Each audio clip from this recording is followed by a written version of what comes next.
Let's go ahead and bring in their superintendent, Ken Gutman. Always great to have you with us here on the MegaCast. How are you? Oh, doing great, Ronnie. Always great to be here. I'm very nice to see you today.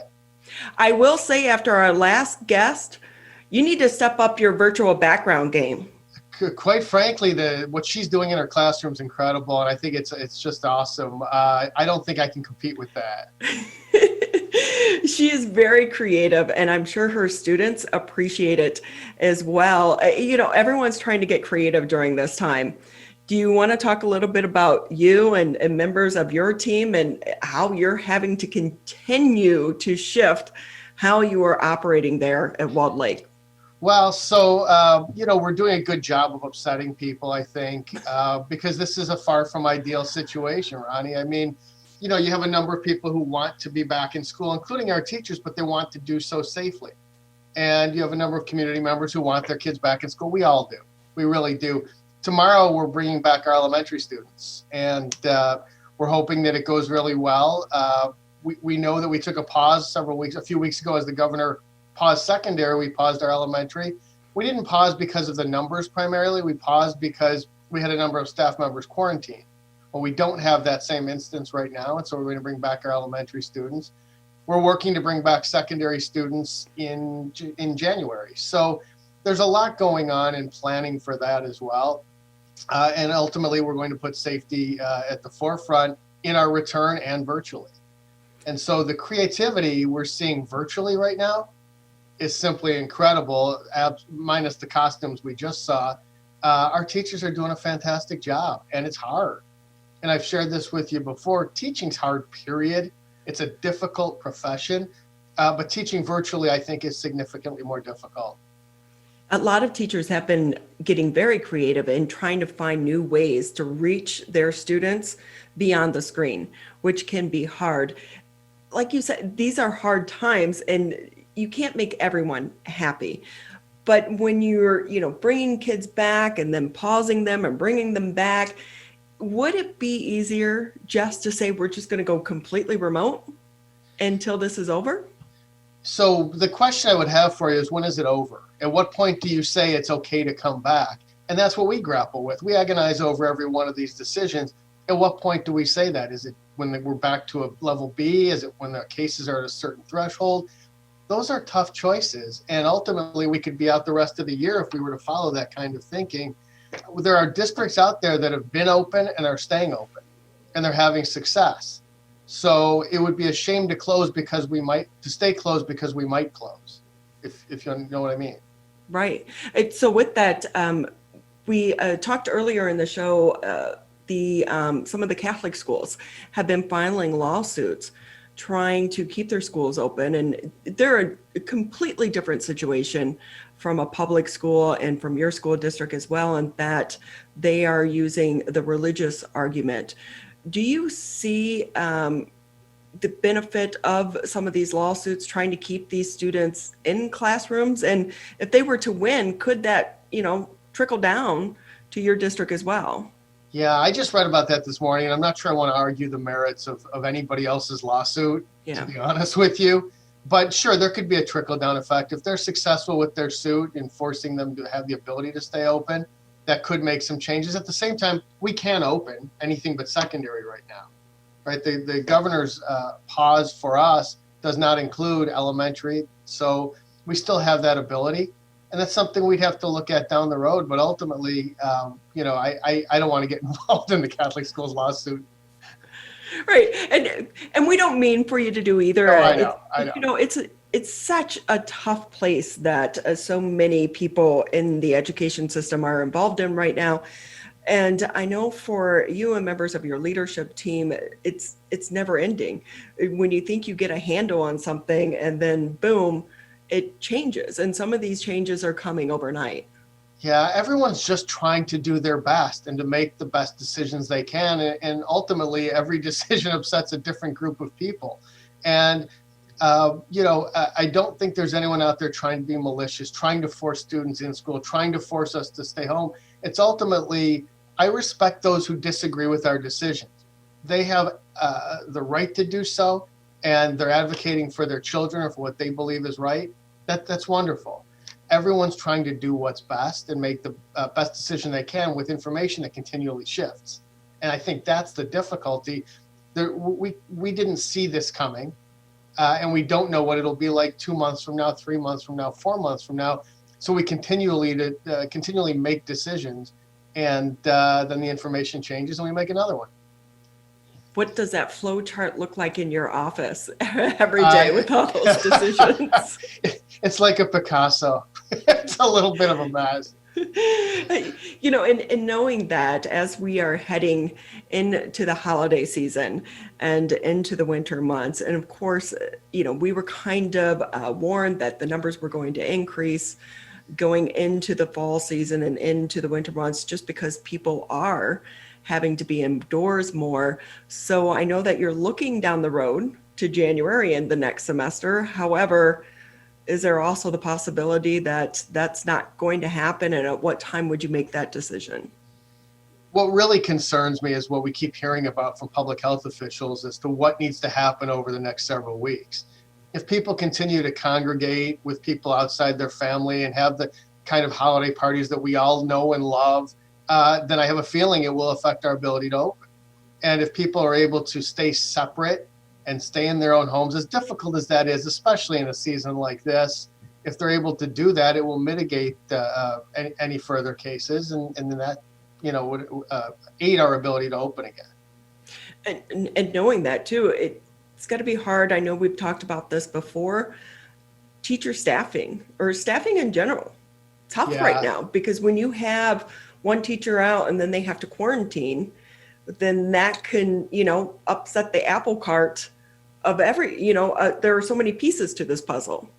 Staffing is really hard. First of all, finding substitute teachers is difficult in any year period. During a pandemic, you don't find a lot of people who want to go building to building day to day, which we understand. And a lot of our subs happen to be a little bit older, and we understand their concerns. Staffing itself is tough. We had a 10% threshold to close our elementary schools a few weeks back. And we went from 5% to 25% in one day. And it only takes 3 staff members or 4 staff members to turn, you know, to have to close an elementary school, for example, because, you know, your bench isn't that deep. Where are you going to bring someone? How are you going to bring someone in when there's nobody else to come in? And so, yeah, staffing is a challenge in a normal year. And this year, it's quite the challenge. Ken Gutman with us here on the Oakland County Megacast. He's the superintendent for the Walled Lake Consolidated School District. As we head into the holidays, I would imagine you guys are looking forward to at least a short break at anyway, right? I don't know anyone who's not. I think we're all ready for a little bit of time to be away from all of this. And again, it won't be the same kind of break. But yeah, I think everyone's ready for a little bit of a break. And by the way, if I can throw in a shameless pitch, Ronnie, when you talk about the holidays, if you don't mind, our Foundation for Excellence, for those who are looking to give a holiday gift and a donation, Foundation for Excellence is our independent organization that aids the school district. Their link can be found on our webpage, and they provide services and products that go directly to children in our classroom. So thank you for letting me just throw that in there. No, actually, if you could expand on that a little bit and talk about some of the things that the students do need right now, because we are still in the middle of the pandemic. We've had how many businesses that have had to close during this latest pause, and they're going to be extended. And that directly impacts so many of the students in your district.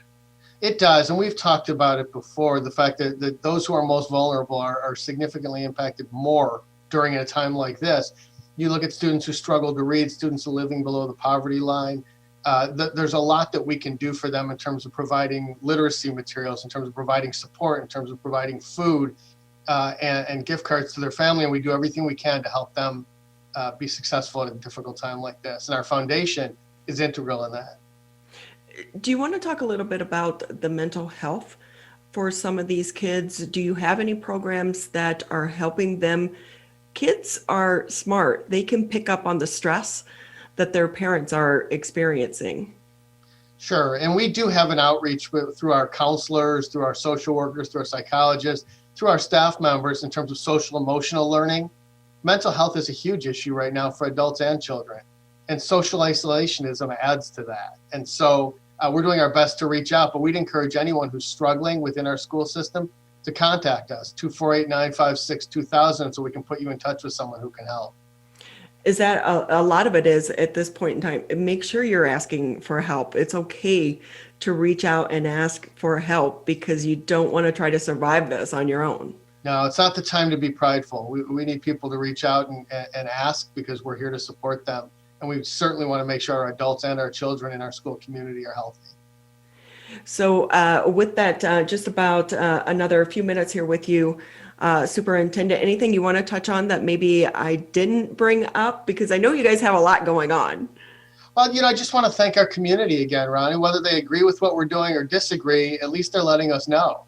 And one of the things I've loved about the Walled Lake Schools community is, a lot of places talk about how education is important, but this is a community that puts its love and its heart and its soul and its resources behind our children. And so I'm grateful to the Walled Lake Schools community, especially in a crisis like this, that the focus has always been on what's best for children, whether it's the same as what we believe or not. It's focused on what's best for children. And so I'm grateful for that, especially at this time of year. I know the budget is hard. It's based on how many kids are, enrolled in your school district. Is there concern that some of these students may leave and try to go to some of these virtual schools? Sure, and they are from districts around the state of Michigan, enrollments down statewide for public schools. And some of that has to do with the fact that some are looking at religious schools, some are looking at other forms of private schools, some are looking at charters, some are looking at homeschooling, and some are unregistered and just have their kids at home. For example, parents of a kindergarten child who just chose not to enroll their child this year, right? They're just going to keep them home one extra year. So yeah, absolutely, our funding's based on how many students we have, and districts are losing funding when students don't show up, and that's a concern for all school districts. Now, the state of Michigan did pass a law last year, a funding package to deal with that kind of issue, but we're concerned about next year. So for this year, we're okay. Most districts are okay. It was a declining enrollment bill. We don't know what will happen for next year. Hopefully, we're all back next year. Yeah, because if you are not, what does that mean for the overall budget? I mean, how do you try to plan for a future that is so uncertain? You do your best. You make your best estimate. We use a couple of companies to estimate enrollment, but estimating enrollment is very difficult in an era like this where you just don't know who's coming and who's not. And it varies. I mean, there are people who are coming in and leaving all the time right now, which I understand. They're trying to make the best decision for their children, but it's hard to budget that way. And if a significant number of students leave, you can't reduce. You don't want to reduce, but you also can't reduce fast enough. I mean, the buildings are already built. You can't close them, at a drop of a hat. You still have to maintain some of these facilities. That's right. Absolutely. And you have to maintain a certain amount of staff. Not everyone's leaving from one building or one classroom. So it's not like you can reduce staff either. And with that, going forward, what do you think is going to be the future of education? Could this attract more people, or are some students saying, that's not the future for me? Because I think some portion of virtual is going to be with us from here on out. I agree. This has given us a chance to see what's possible and to be creative in a profession that's been pretty traditional for a lot of years. And I would love to see us be able to offer virtual options moving forward. I can see that for next year and beyond. Will it attract people to the profession? I don't know, but I sure hope so. Colleges of education and the enrollment there is down about, it's about 1/3 of what it used to be 10 years ago. And that's before the pandemic. Now, I'm doing my part. My 2 sons are going into education. So we've got 2, but we need a lot more because this is a great profession. You can make a huge difference for kids, for your community, for society. And I'd encourage anyone who's even thinking about it to call me and talk about it. Call any of us, call any superintendent, any teacher. It's a great profession and we need you. And, I would hate to see us lose future professionals because of what they see going on right now. Yeah, and especially having men go in to the profession as well, because so many students need that role model in their life. They do. Yeah, I'll encourage anyone right now to go into it, but certainly that does have an effect. Well, if you want to be a part of actually impacting so many people in a career, education is definitely the one for that. With that, Superintendent, anything that you want to touch on before we let you go? Now, I'd just like to wish you happy holidays and thank you so much for having me on, and I'd be happy to come on again anytime.